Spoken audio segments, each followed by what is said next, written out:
Hey everyone, today I will show you how to create a Roblox account, and here's how it is done. If you're interested in creating games or playing on Roblox, the first thing you need is an account. Open a browser and go to roblox.com. This will bring you to the sign up page. If you already have an account, click on Login. But for those who are new, let us create one together. Enter your details. Select your birthday. Create a unique username. It must be something that no one else has. Then, create a strong password. You can use an automatically generated one or set your own.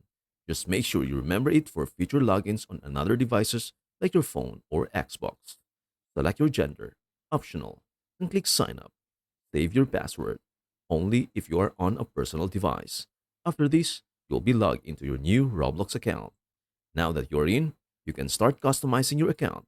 Click the gear icon in the top right corner and select Settings.